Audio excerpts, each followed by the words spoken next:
Namaste, everyone. Michelle Granberg here. Welcome to another episode of Positive Energy, bringing enlightening television for your evolving soul. On this show, we're doing something completely different. I'm going to be answering questions submitted by viewers. Stay tuned as Positive Energy starts right now. Okay, friends, let's get right into our questions today. The first question, and the first group of questions, is sort of along the psychology and mindset category. So the first question is, what is resilience and why is it important? All right, so there's a lot of talk about resilience lately. In fact, it's really being studied and understood to be one of the basic building blocks of thriving, especially for kids and teens. So resiliency is basically how you cope, how you bounce back, when you bounce back, and the quality of your bouncing back from an event. When something surprises you, when something stresses you, when there's a crisis. And these surprising and unexpected things happen all the time. But if we can bounce back fairly quickly and return to that pre-crisis state, back into balance, that's really what resilience is. It's having a set of coping tools that we rely on and an inner resilience and inner strength that allows us to return and not allow stress to compound and compound and compound. One of the best tips I can give you for being more resilient is to have a sense of humor. They have shown that people who have a sense of humor, in other words, not trivializing things in their life, but an ability to look at things from a lighter perspective, the lighter side of life. If you can stop during a crucial, stressful time, pull back a little bit and try to find some small thing that's funny, that's humorous, that's ironic about that situation, and bring a little humor into it, it will shift the situation. And again, it will make you more resilient because you're less sucked into that situation. So that's your tip on resilience today. The next question. So the next question is, what is just one simple way I can improve my relationships? Wow, that's a pretty big question. And if you're asking just for one way to improve your relationships, I'm going to say learn how to listen. All right? Listening is so important. Communication is so much more than just talking, right? And articulating and getting your point across. More of communication is nonverbal, it's body language, and it's listening. Now, when I say listening to your partner, to your family, to your friends, to your colleagues, I'm talking about active listening.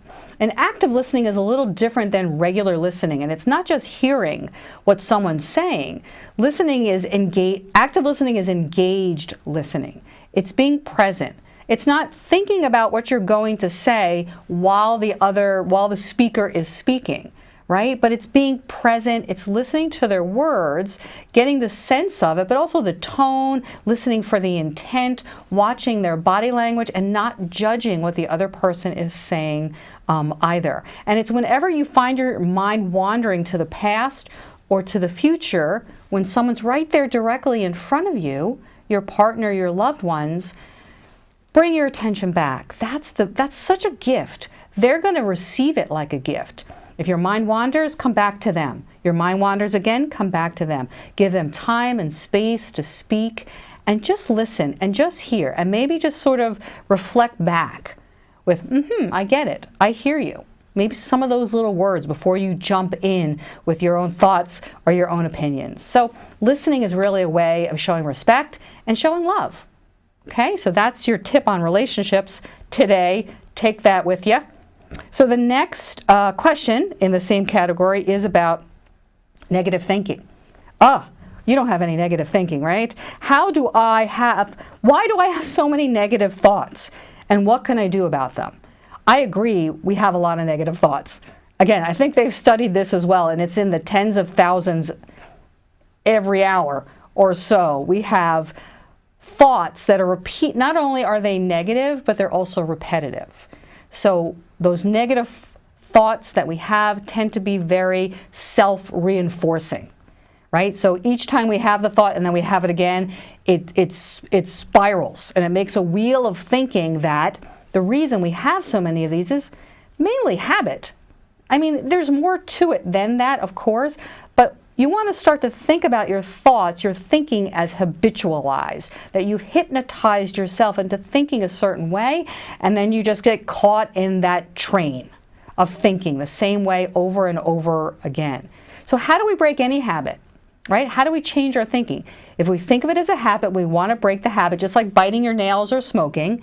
We break the habit by noticing, catching the habit in the moment as best we can, but we also need to replace the habit. So it's not enough just to catch your negative thinking, and you don't want to judge your negative thinking either, because that's not going to help you to beat yourself up about it, but catch and then replace. So try to replace a negative thought with a positive one, and it takes time for that to take hold. The other suggestion is during your quiet moments when you're reflecting on yourself, when you're thinking, when you have time and space to just sort of, reflect on the events of the day, go into a meditative state by just reflecting. Then it's much more likely you'll be able to change your thoughts when you're not confronted with someone, with some person, place, or thing that's stimulating you into a reaction. And use self-talk, affirmations, visualization, meditation, and other tools like that to begin to turn the wheel around of how you think. So be aware of how you think. Don't judge it. Be patient with yourself. Work on it like a goal. Okay, so next question is, what is self-esteem and how important is it? And is self-esteem different from self-love? So self-esteem and self-love are of course, very related to one another. Self-esteem is really the cornerstone of how you feel and think about yourself, the image you have of yourself in your mind. It's self-respect and confidence are also ingredients of self-esteem, but it's also how we behave toward ourselves and treat ourselves, such that sometimes people will treat other people better than they treat themselves. So notice if that's something that you do, and begin to sort of monitor that without judgment. Self-esteem is also about thinking of yourself as an equal. Like low self-esteem would be thinking, I'm not equal, I'm less than others. High or positive self-esteem would be more knowing that you're equal. Not that you're the same as others, but your worth is equal, that we are all equal. So notice if you think you aren't. Notice if you feel like you're broken or different or tainted in some way. That's an aspect of your self-esteem. Now self-love is the same. Treating yourself with love, loving yourself is really about getting in relationship with yourself, having an intimate, positive relationship with yourself where you get excited about yourself. You think about yourself, you think, I'm doing great. I love this, even when you make mistakes, right? So it's that felt sense of love that goes hand in hand with self-esteem and self-acceptance. So I hope that makes sense. Okay, now we're going to go a little bit into more the spiritual. We're going to go into some of the spiritual questions. So the first one is, what is the nature of the soul? So how much time do you have? This is a big question. And all I can do is offer my take, my thoughts, my experiences to that. So in general, I will say the soul is the individualized version of the universe itself, right? It's a self-contained, individualized version of all that is. Okay, from the broadest level, we are energy. Everything is energy. Everything is intelligent energy. And the soul, we could say, is having an experience of itself through a physical life experience. We are that wise, intelligent essence. And we also, when we think of soul, we think that we know that we are immortal, more infinite than we really have ever imagined ourselves to be. Okay? So the soul, we could say, is that aspect of us that continues on and on and on, lifetime after lifetime after lifetime, if you believe that, and returns over and over again, and somehow surpasses the physical body and doesn't die and survives death in some shape or form or another. But when we think of the soul, it is everything pure that you can ever imagine. It is love, it is purity, it is expansiveness. It is that true nature of us. That's the soul. What do you think? So the next question delves a little more deeply into past lives. So if you know me, you may know that I am a certified past life regression therapist, trained with Dr. Brian Weiss back in 2003, and ever since then, full-time, I've been offering private past life regression sessions. So I've heard people remember their past lives over and over and over again, and of course, I'm a big believer. So the answer is yes. Do we all have past lives? The answer is yes. More past lives than you could ever measure. You can't really quantify it, and it's not really about how many lives that we've lived. It's really about how much we've evolved in each life, given that every single life is a renewed opportunity to grow spiritually. The next part of the question is, how can we recall our past lives? Well, yeah, through past life regression therapy is certainly one way. Another way is that often our past life memories will come up spontaneously, so you want to pay attention to those spontaneous memories that come up. But as a past life regression therapist, I help you create, carve out, set the intention, support you in time and space so that you can just simply remember those memories and we can walk and talk through those, so that you can learn from them. And the way we do that basically is we create the state. We create the state, which is really just nothing mystical really about it. You know, when you think about a memory from this life as well, you need to sort of relax in order to remember, right? You need to sort of take it down a notch and get out of your head a bit to be able to remember what you want to focus on remembering. And we do the same similar kind of thing during a past life regression session, okay? I will lead you into a light state of relaxation, which makes it much more likely and possible and probable, once those walls come down, that you're able to remember. I know that you're capable of remembering, but whether it'll happen then and there, right at that time, most likely it will, and I'm really there to support you with that. So what are some of the benefits of past life regression therapy? That's the next question. So some of the benefits are, it's really about self-understanding. It's really about understanding ourselves on a much broader scale. We're going to understand ourselves before we were children, before we were kids, before we were born. There's so much more to us that exists prior to our present incarnation. So there's so many benefits to that because it adds more pieces to the puzzle of who you are.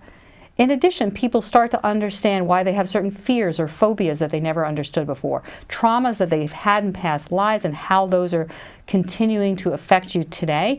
So you can learn, gain insight and understanding from those, and then often, sometimes, no guarantees, those fears or phobias or patterns or beliefs might subside or go away altogether. And wouldn't that really be wonderful? So the next question is, do we all have a soulmate? And what are soul contracts? Okay, great question, right? So maybe you've heard the term soulmates, maybe you've heard the term soul contracts. So I'm going to say yes and no. Don't get too locked into the idea of a soulmate being that one and only person who is your savior, who is your knight or princess that's going to come into your life, and it's going to be rocket ships and stars and hearts all over the place. But a soulmate is a soul, is a being with whom most likely you've had a pre-birth conversation with, a plan with, to meet one another again for the purpose of spiritual growth. It's usually someone who you're very in sync with them, and you feel that sync. You feel that match that you are. So that's a soulmate. But a soulmate can also be a friend, can be a family member. Okay? A little bit different from sort of a karmic relationship, which are usually relationships that are more short-lived, that are relationships that where the heat, the intensity of it is to push you to learn a particular lesson. And then usually the secondary lesson is to move on from one another. Okay? But I'm sort of generalizing here just to give you a quick answer. Okay, so yes, please know that you have many soulmates, that you have soul friends and soul allies, and they're probably already with you in this life. And the contract is this idea, it's not a written contract, but it's this idea that our souls existed in between each and every life, and that there's forethought, there's purpose, there's strategy, strategy to some degree. Prior to incarnating, we set up a sketch, an agenda, a little bit of an agenda about what we hope and will intend to accomplish as we enter that life. But just know it's all for good. It's all good news. There's no bad news about your soul, and there's no bad news about your past lives.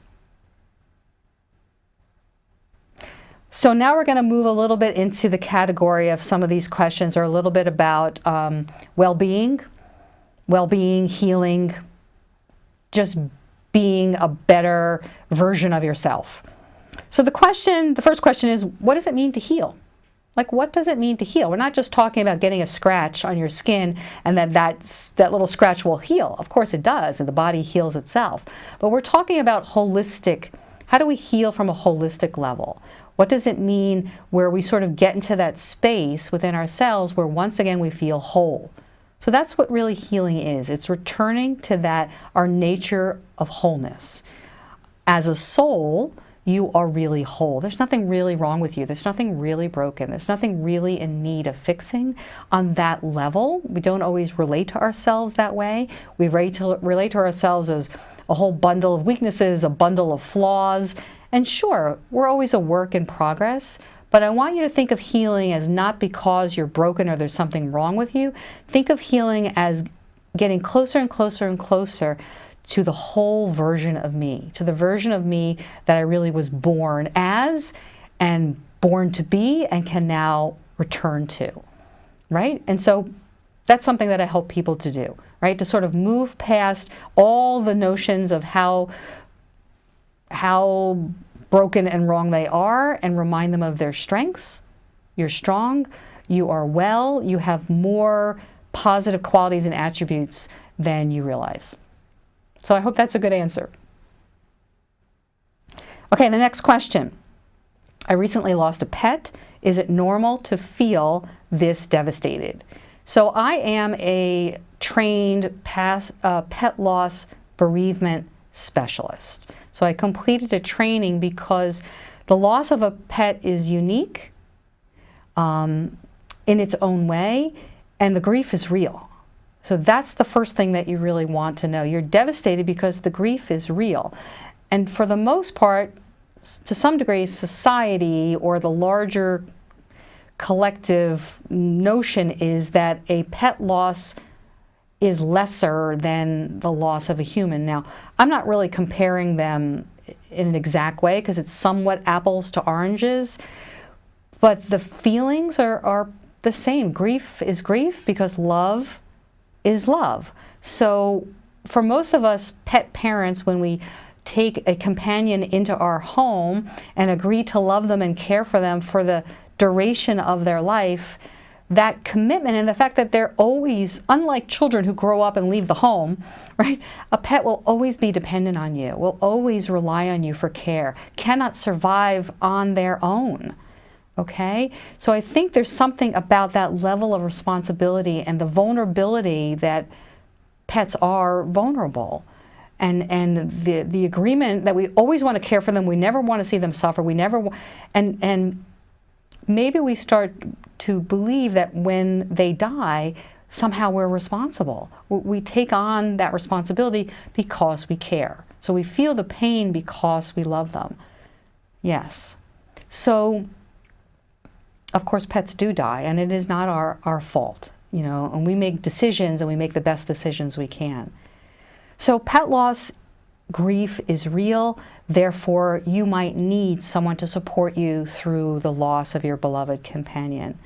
And that's something that I can do with you, or you can, if you need extra support for your grief because you're just not functioning, it's overtaking you, you can't get out of bed, if you're having any of those kinds of really significant day-to-day, your functionality is just not there. It's normal to be even crying every day, but if it's so disruptive, no matter what, it is really a good idea to get some extra support for that pet loss grief.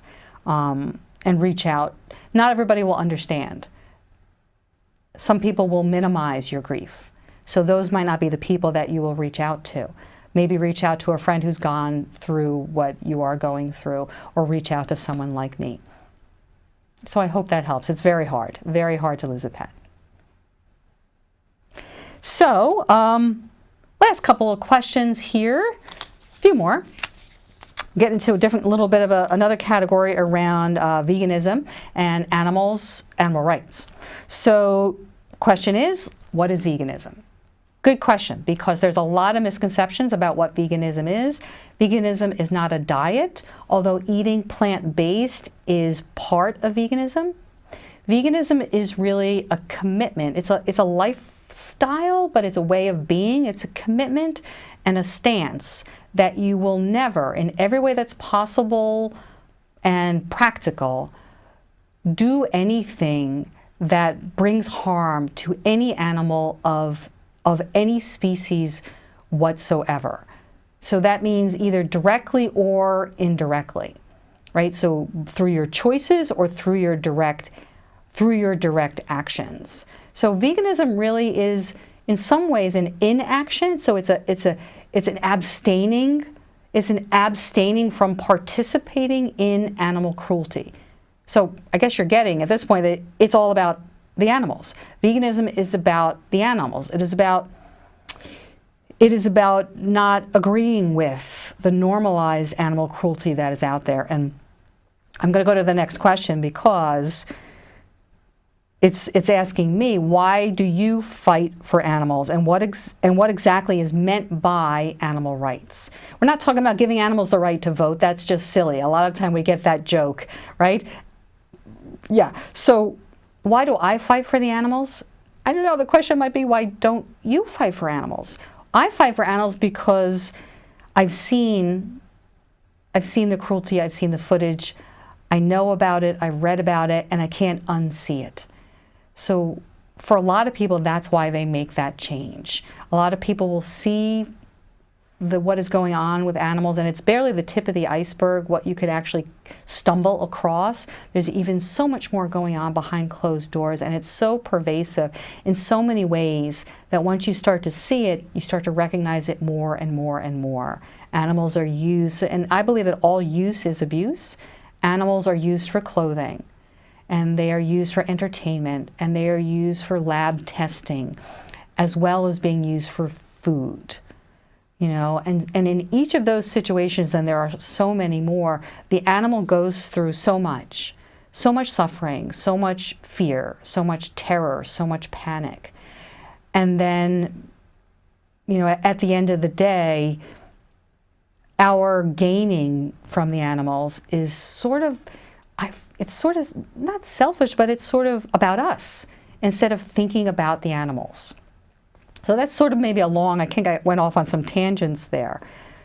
But what I mean by animal rights is thinking of animals as equal in every way that matters, and striving to treat them the same way as you would treat any other being, any other sentient being.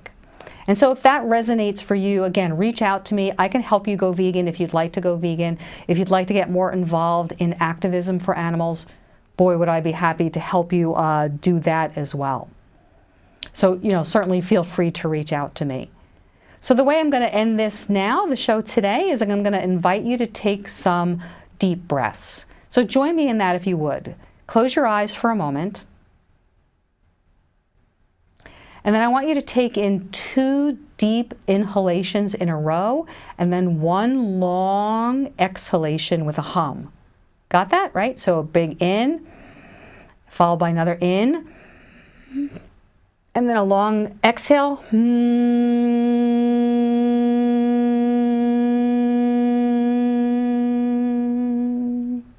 All the way out. Let's just do that 3 more times. So deep breath twice, big in, big in.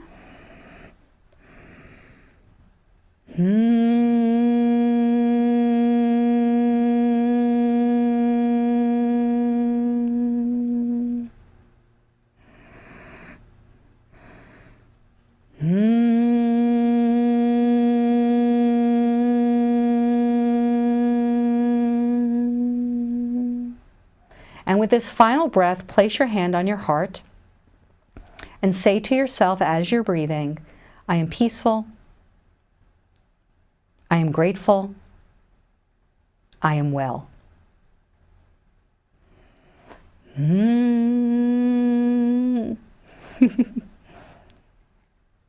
So thank you everybody for joining me. I hope that you appreciated these answers.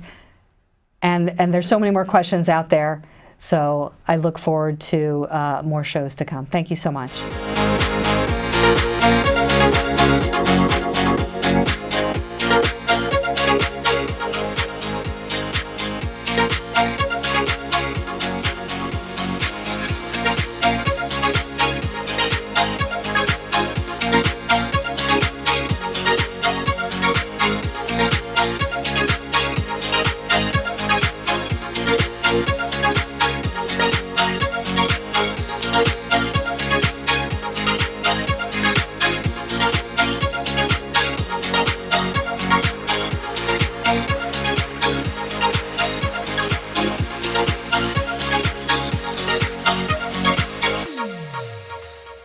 Well, we're wrapping up another enlightening show. I really appreciated everybody's questions today. I hope you'll join me next time on Positive Energy. Check out my website, michellegramberg.com. Go vegan, and look forward to seeing you again.